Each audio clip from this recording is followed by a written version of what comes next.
आधी रात को अचानक ससुर जी मेरे कमरे का दरवाजा पीटने लगे और जैसे ही मैंने दरवाजा खोला ससुर जी मुझसे लिपट गए।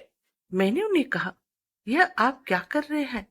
तो ससुर जी कहने लगे, बहू, मैं बाथरूम में गिर गया था, मुझे बहुत ही दर्द हो रहा है, अगर तुम थोड़ी मालिश कर दो तो मुझे थोड़ा आराम मिल सकता है। फिर मैंने उन्हें अपने बिस्तर पर लिटा दिया और उनकी कमर में तेल मालिश करने लगी और फिर तेल लगाते लगाते अचानक मेरा मेरा नाम रेखा है और अभी मेरी शादी के मात्र 5 महीने ही हुए थे। अभी मेरी हाथों की मेहंदी ठीक से छुटी भी नहीं थी कि अचानक से मेरी बसी बसाई और खुशियों से भरी जिंदगी तबाह हो गई और भरी जवानी में मैं विधवा हो गई क्योंकि मेरे पति अचानक एक दुर्घटना में गुजर गए। मेरे पिताजी ने एक एक पैसा जोड़ जोड़ कर बड़ी मुश्किलों से मेरी शादी करवाई थी, लेकिन 5 महीने के अंदर ही मैं फिर से अपने मायके के दरवाजे पर आ गई थी। मेरे मायके में मेरी माँ नहीं थी, बल्कि मेरी सौतेली माँ थी। मुझे उनसे बहुत ही डर लगता था क्योंकि उनके आगे पिताजी की भी एक नहीं चलती थी। मुझे इस बात का डर लगा रहता था, अब मेरी सौतेली माँ न जाने मेरे साथ कैसा व्यवहार करेगी, क्योंकि वो पहले से ही मुझसे नफरत करती थी। लेकिन अब और न जाने वो मुझ पर कौन कौन सा जुल्म ढाकर मुझे सताएगी। सौतेली माँ थी, इसलिए डर और भी ज्यादा था। और फिर मैं मजबूर होकर फिर से अपने मायके में आकर रहने लगी। लेकिन फिर अचानक एक दिन मेरे ससुर हमारे घर आए और उन्होंने मेरे पिताजी से कहा वो मुझे फिर से अपने घर ले जाना चाहते हैं। मेरी सौतेली माँ ने तुरंत ही हाँ कह दिया, लेकिन मेरे पिताजी ने कहा, अब आपका बेटा नहीं रहा तो अब आप मेरी बेटी को क्यों ले जाना चाहते हैं? इस पर मेरी सौतेली माँ ने पिताजी से कहना शुरू कर दिया और कहा, इसमें इतने सोचने की क्या बात है? अगर वह कह रहे हैं उसे ले जाना चाहते हैं, उन्हें ले जाने तो। रेखा उनके घर की बहू है, बेटी की मौत हो गई तो क्या हुआ, वो अपने ससुराल जा सकती है।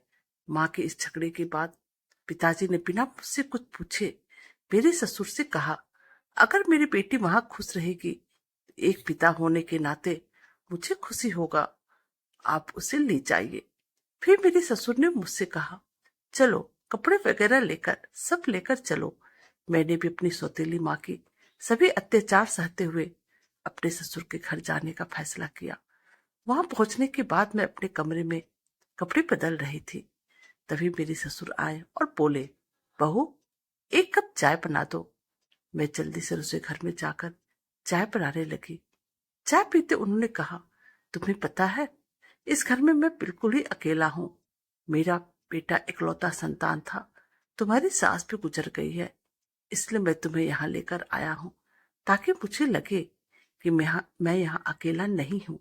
मैंने कहा, पिताजी, अब बिल्कुल भी चिंता मत करो, मैं तो आपकी बेटी की तरह हूँ, हमेशा आपके साथ रहूंगी। फिर मेरे ससुर बोले, मुझे पता है कि तुम मेरे साथ रहोगी, क्योंकि तुम्हारी सौतेली माँ मायके में तुम्हें कभी शांति से नहीं रहने देगी। इस तरह कुछ दिन बीत गए। 6 महीने बाद एक रात मैं अपने कमरे में सो रही थी, तभी आधी रात में दरवाजे पे दस्तक हुई। मुझे समझ में आ गया कि मेरे ससुर ही होंगे, क्योंकि इस घर में मैं और मेरे ससुर के अलावा कोई और नहीं था। और रात के आधे पहर ससुर जी दरवाजा क्यों खटखटाएंगे? लेकिन फिर सोचा, शायद पिताजी को कुछ चाहिए होगा, इसलिए मैं जल्दी से दरवाजा खोल दिया। दरवाजा खुलते ससुर जी ने मुझे पकड़ लिया और बोलने लगे, बहू, मैं बाथरूम में गिर गया था, मुझे बहुत ही दर्द हो रहा है, अगर तुम थोड़ी मालिश कर दो तो मुझे थोड़ा आराम मिल सकता है। फिर मैंने पिताजी को बिस्तर पर लिटा दिया और उनके कमर में तेल मालिश करने लगी। तेल लगाते लगाते मैं अपने पति के बारे में सोचने लगी कि मेरे पति तो कम उम्र में ही मुझसे शादी कर बैठे और फिर कम उम्र में इस दुनिया से चला भी गया। मैं ये सब सोचते सोचते अपने ससुर की मालिश भी कर रही थी और देख भी रही थी कि आज वो मुझे अजीब तरीके से घूर रहे थे, जिससे कि मुझे उनसे डर लग रहा था। तभी मैं बोली, ससुर जी, क्या हुआ? आपको किस जगह पे ज्यादा चोट लगी है? क्या डॉक्टर को बुलाऊं? ससुर जी ने कहा, नहीं, बस तुम मालिश करती रहो, मुझे इससे ही आराम मिल रहा है। उनकी अच्छी बातें सुनकर मुझे अब कुछ भी अच्छा महसूस नहीं हो रहा था। फिर मैं बोली, ससुर जी, आप यहीं लेटे रहिए। कमर में दर्द लेकर आप अपने कमरे तक कैसे जाएंगे? मैं आपके कमरे में जाकर सो जाती हूँ। मेरी बात सुनकर मेरे ससुर बोले, बहू, इस हालत में तुम मुझे अकेला छोड़कर चली जाओगी? अगर रात में मुझे बाथरूम जाना पड़े तो मैं अकेले कैसे जाऊंगा? इससे बेहतर होगा कि तुम यहीं पर सो जाओ। कुछ समय बाद मेरे ससुर उठकर मेरे पास आए और बोले, बहू, मैं तुमसे कुछ कहना चाहता हूँ। अगर तुम मेरी बात मान जाओ तो मैं कहूंगा। उनकी बात से मेरे दिल बेचैन हो गया और मैं चिंतित होकर बोली, ससुर जी, क्या बात है? मेरे ससुर थोड़ा हंसकर बोले, आज की रात मैं तुम्हारे साथ बिताना चाहता हूँ, क्योंकि अकेले अकेले सब अच्छा नहीं लगता है। मेरे बेटे के बनने के बाद मैंने सोचा कि फिर से शादी करूंगा, लेकिन फिर सोचा कि तुम्हारी सौतेली माँ तुम्हें उस घर पे कभी भी शांति से नहीं रहने देगी, इसलिए मैं तुम्हें इस घर में लाया। उनकी इस बात से मुझे बहुत ही सुकून का एहसास महसूस हुआ, लेकिन उनकी बात का विरोध करने की हिम्मत नहीं हुई। मैं अपने कमरे में सोफे पर ही लेट गई। मुझे नींद नहीं आ रही थी और आज मुझे बहुत डर भी लग रहा था। फिर ससुर जी ने कहा, बहू, लगता है कि मैंने तुमसे कुछ भी गलत नहीं कहा और अब मैं चाहता हूं कि तुम मुझसे शादी कर लो, ताकि कोई कुछ ना कह सके। तभी मैं सोफे पर से खड़े होकर बोली, ससुर जी, आप यह क्या कह रहे हैं? आप मेरे ससुर हैं और मैं ससुर से शादी कैसे कर सकती हूँ? मेरे ससुर बोले, देखो बहू, मैं मानता हूँ कि कभी मैं तुम्हारा ससुर था, लेकिन तुम्हारे पति को मरे हुए काफी महीने हो चुके हैं और अब हमारे बीच ऐसा कोई रिश्ता नहीं है। मैं अकेला हूँ, तुम भी अकेली हो, हम एक दूसरे का साथ दे सकते हैं। उनकी इस बात को सुनकर मेरा मन विचलित हो गया। मैं कुछ न कह पाई। एक और सौतेली माँ के अत्याचार, दूसरी ओर ससुर का अजीब व्यवहार, यही सब सोचते सोचते रात बीत गई और फिर अगले दिन सुबह भी मैंने अपने ससुर की बातों को बहुत सोचा, अपनी स्थिति का विश्लेषण किया। ससुर का प्रस्ताव मुझे असंभव लग रहा था, लेकिन वास्तविकता मुझे कुछ निर्णय लेने पर मजबूर कर रही थी।